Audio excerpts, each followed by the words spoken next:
in ways that maybe architects understand only after a building's built. People perceive architecture as simply being an object or a vessel within which people are housed. And that's clearly not what our sense of architecture is.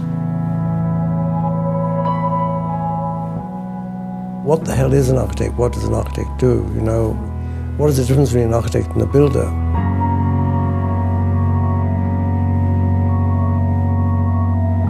We concretize the world. We take human activities and we make manifest the physical structures that accommodate all manner of human activity.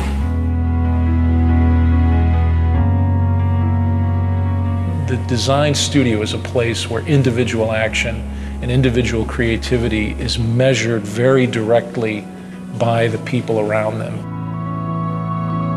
When students are doing their job, they're shifting the focus of how we're talking and thinking about architecture.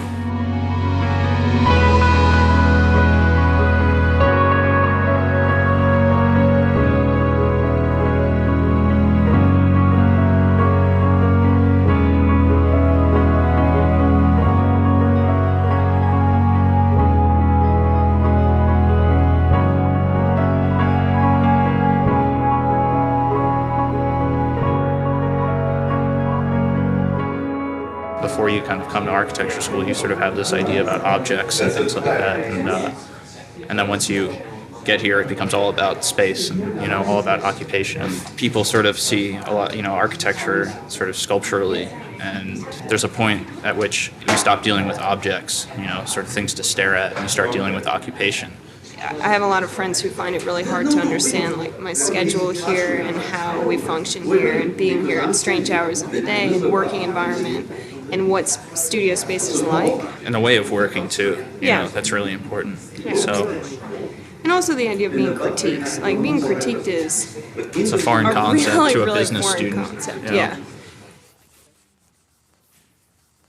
The design studio is a place where students have to perform on their own. They have to create something from their own imagination. They have to create something in response to a set of problems that are either given to them or they have to even invent the problem.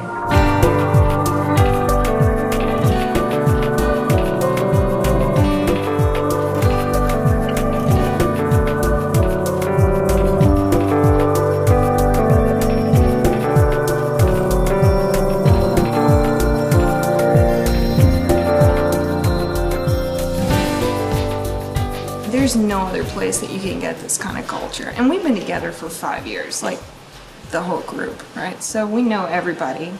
Everybody knows everything. It's like a second home. It's like a second community of people who are all struggling with the same questions. Now, when I worked at home, there was so much lacking in the projects. There's nobody to bounce things off of. The inspiration is at a minimum when you're on your own. Architecture education in US is one of the best because of this studio system. Always students hang around their own studio and talking, learning from others. That is the most important space for the education of architecture.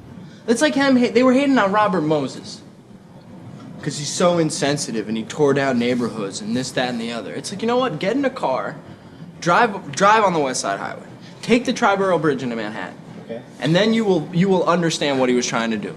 That visual procession in the automobile is spectacular. No. It is spectacular. You're thinking about it now because oh yeah, of course. Now we sit in traffic and we look at it. But back then, like the city had to make that transformation. The great thing about architecture schools is it still takes place in a kind of space where people discuss the work together in a kind of both a personal way, a one-on-one way, and in a very public way. Ultimately, there's a kind of arena. There's a public arena where the work is discussed, where students can present themselves personally to other people and show that they have a stake in the work and what they really think about the work. And that's extremely important, I think, to the development of an architectural project, because that's ultimately how architecture at certain points is really developed in the real world. And it's both an important lesson, but it's also a way in which, through that kind of intensely personal and human contact, that the work gets better.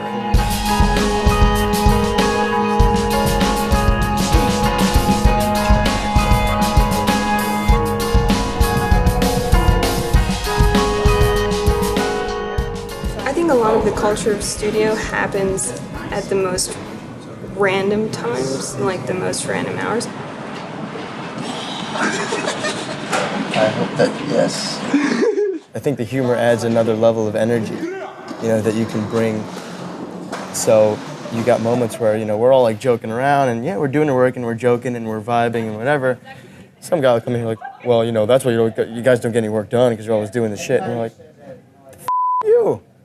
Go and do your project then and live in your little world by yourself. Because the humor brings the interaction and the interaction brings the energy and the energy creates an output between everybody, that we can all feed off of. Don't forget, Dave, the boss. Everyone stays late, everyone's hanging out and smoking cigarettes and drinking a lot of coffee and not really necessarily at your desk drawing or whatever. Architecture school is a really strange, specific environment. You can't possibly put that much work into something, like hours and hours on, one drawing or whatever, and make it be productive. You could tell an architect that it's due tomorrow and they'll put in the 12 hours and it might actually look the same as if they spent a whole week on it, I should have gone home earlier than I did because I just every 5 minutes I would take a little bit of glue and put it somewhere and then stop and figure out what the hell it is that I just did and then start over again. So I have this terrible thing that happens to me that I call the design high, where I can't fall asleep because I can't stop thinking about my project. And it's I get home and the whole walk home I'm exhausted. And as soon as I brush my teeth and wash my face and get into bed, I need to go back to studio.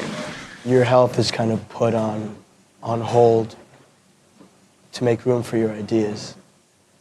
Architects are masochists in some ways.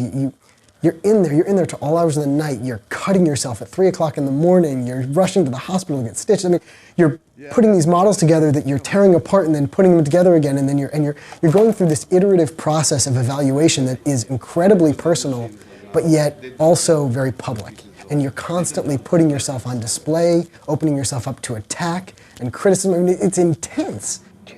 Why would you subject yourself to that and put yourself through that if you didn't love it?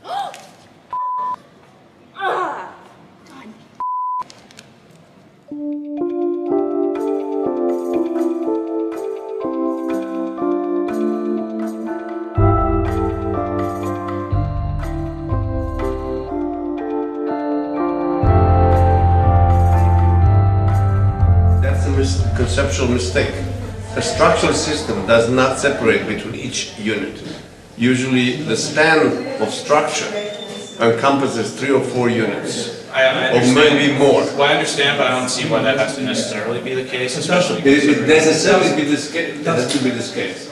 I understand that I don't have to, but I think it's important for the, It's for wrong. the resolution. It's fine. It's wrong. Why is it wrong? Tell us why it's wrong. Economically. It's not wrong. Systems. We could critique his whole project in terms of the economy of but it. you done. Basically, they're these walls, Dan. In terms of his diagram. Yeah. It's how Those we have to like be it. every other third wall is structural. I mean, then that completely ruins the areas in It does between. not ruin anything. It wasn't necessary to have that conversation. The point was made, and then that's it. I understood the point. They understood or I thought he understood my point. I thought that should be the end of it, and then there were more important things to talk about and other people that had to talk to them, and still talking about it for 20 minutes.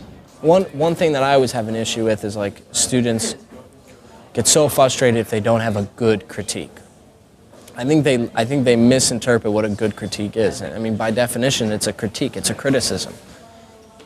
So if you go into a critique and all the critics, all they can do is blow hot air up your ass and tell you how great the project looks, well, that's still not, to me, that's not a good critique. They didn't criticize anything. To me, a good criticism is if you can inspire enough thought based on what they see and what they hear. If it inspires enough thought, then they will criticize. Not criticize in the sense of attacking. They're going to criticize because whatever you showed them inspired enough thought that they have their own opinion about the thing now. That's a criticism. I'm not gonna argue with you because I have a feeling it wouldn't be productive. We could go on all night. We could. I know that's not the point. You We're would trying stop to and listen occasionally. We'd be able to find, some resting spot here where we're kind of talking about the same thing, and you allow us to help you. The other thing I think that is sometimes very negative is the idea that the student should be trained to do a sales pitch in this jury process. I mean, I think that really probably the student should at first be silent, and the jurors should really start to ask questions about the drawings and try to understand the project in a more Socratic way, rather than this sales pitch followed by criticism. If you're a smart architecture student, you're listening very closely because you're not only interested in how that work is coming out of you, but also how other people are seeing it.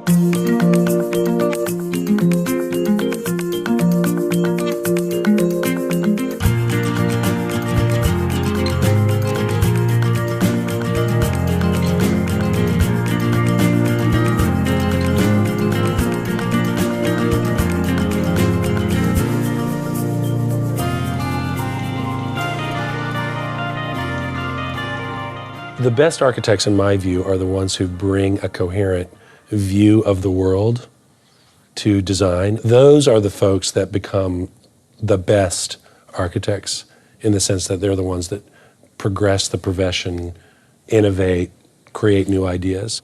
The most important thing about being an architect is learning how to think clearly.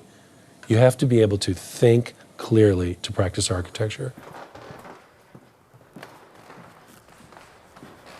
There's a tendency to see people as singular. If you're artistic, you're not practical. If you're practical, you're not artistic. That's totally preposterous. I mean, architecture is embedded in both worlds. And if anything, architecture is the connective tissue between these two kind of spheres. And it'd be impossible to live in one or the other. One, you'd be practical and never produce a piece of work of any interest. The other, you'd be producing work that has no meaning or no connectivity. I think design requires a certain kind of smartness that holds those schizophrenic views simultaneously in one's thinking. Even as a young person, you know whether you can do that. And as you mature, it's quite rewarding to have those opposing views in your mind at all times. There's not just one role for an architect. There are all different kinds of contributions an architect can make in the culture. The question of what's a good architect, I think that there are many different perspectives that come at a project as it's developing. And what's important for the architect is to be able to listen to people outside of themselves and take that and then give something of themselves to a project and make something incredibly unique and wonderful. It has to be a person who's really willing to learn in a way that architects need to learn, which is they need to learn something every day for the rest of their lives. You've got to be, in a sense, kind of driven by that, in a sense, kind of inner force. But I think you also have to have the ability to kind of work through something and to be able to look at particular problems and be able to kind of listen and learn and examine with great patience some of those questions. So again, it's a kind of left brain, right brain kind of dichotomy that is, constantly, those demands are constantly placed on you as an architect. There are other disciplines that bring other things to the table, but I think our ability to envision or imagine something that is not there, it's almost spooky to people. This notion that you can look at a site or look at a parking lot and see a building there, I think it's extraordinary. It's an extraordinary skill, and we are one of the few disciplines that can do that.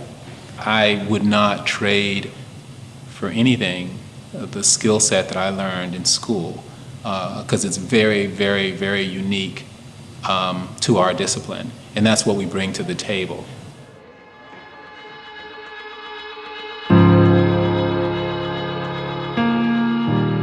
don't believe schools of architecture, either historically or today, have particularly prepared young architects for the realities of architectural practice. Again, referring to this notion of a safe space where one can fail, where one can push the envelope in a sense. I think the academy always needs to be that. In a certain sense, you're a bit freer of the constraints of the real world. We need to understand that those constraints also have to be brought into the academy so students can begin dealing with them and dealing with them in an inventive and creative way. I think the academy should be a kind of idealized space, but it also has to be a kind of laboratory, a testing ground for the real world. And I don't think we're so good with the latter. I mean, we are still that ivory tower. Sometimes I think we lose a little bit of the reality of what our job is and what our profession is really about. I think people really forget the reality of what it's going to be like to be working as professionals. Architecture school is really unique because it's probably the only time that many of architecture students get to work on their own projects, because after that architecture is basically a service industry. I think that the profession is a lot different from the education in that you never work alone. It's hard to design an entire building by yourself. There's always other people that you have to network with or design with or consult. That collaboration is not usually present in school, which is a good thing and a bad thing, because during school you're trying to develop your own sort of way of working. You're very fast and you always predicting what I'm going to say. Their education is not preparing them to become kind of architects in the full sense of the word architect, being both poets and practitioners. They are wonderful, they're talented, they're smart. The tragedy is that the students are not sufficiently prepared to be independent thinkers. They either function at the poetic level or they function at the pragmatic level. The two shall never meet. So we have to kind of help them put those two together. Do like a series of overlays where you'd start to see like if there's different spaces like this, how they would interact. So the walls are they're retaining walls. They're retaining earth. They're retaining memories. It's like an earthwork, yeah. But like if you give me a word like that, we can respond to it, right? Let me ask you this: why are they working just to put these things? They're making things. Yeah. Right, and they're making things because they want to create something of value, right? Mm-hmm. Why do they just want to put it in storage? Do I think I might not be an architect? Sure. The likelihood that I work in an office after I graduate is pretty high, though. I don't think that people have to be stuck there for like 3 years and then get their license and then they do their own stuff. I want to start doing my own stuff and work in an office. I look forward to seeing what's going to happen. I'm excited to see what my signature ends up being. I want to teach and I want to write and I want to work for a firm that will let me do all of these things. I want to get some experience in a larger firm to see how they work and see how they operate. Do that, and then hopefully the long-term goal is to, start my own practice. The remarkable thing to me is how optimistic students of architecture are, how they sustain that optimism.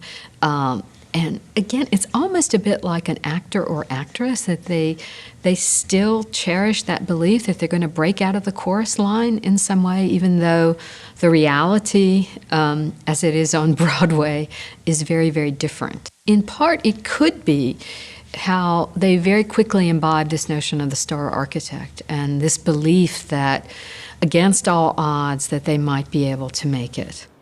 Well, today I think a lot of people, when they think of architecture, they think of architects. They think of the handful of brand name architects that they might have heard of, which to me is rather limiting. People only know Frank Gehry, I mean, there's other architects out there that are doing better work, greater work, more important work than Gehry. The problem is that the way we teach architecture right now is we sort of train everybody to do that exact same thing. The whole sort of pedagogical model right now is around creating the next generation of star architects. That's actually a flawed model. For many years, everyone wanted to be like Frank Gehry. They wanted to create great sculptures in the landscape. Whether those sculptures worked or not was largely irrelevant. the ability to use aerospace engineering to come up with forms that hadn't been built before was considered to be a primary task of someone coming out of school. That's over. That's over.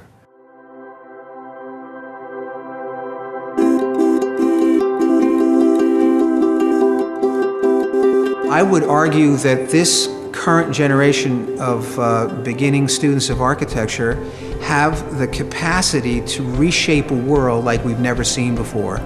And they need to have access to as much technology and as much discourse, meaningful discourse surrounding these techniques and these tools so that they're fully prepared to go out into the world in the future to do something positive and productive.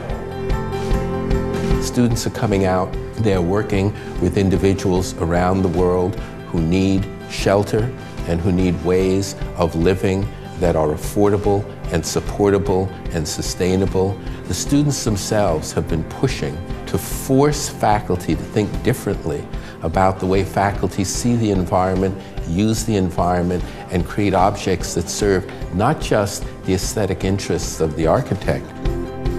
It's fundamentally an optimistic profession. You don't go into architecture if you're a pessimist, if you don't actually believe that the world can get better. So I think you've got a bunch of optimists that go into this design profession who actually believe that their buildings are going to make the difference in somebody's life. I think that the built environment is something that people have such an appreciation for. If you don't care about this, then like, what do you care about? It's about understanding human behavior, human desire, human want. Architecture is what you experience in your daily life on the street, the space of the street, how you navigate the street, how you relate to the buildings around you.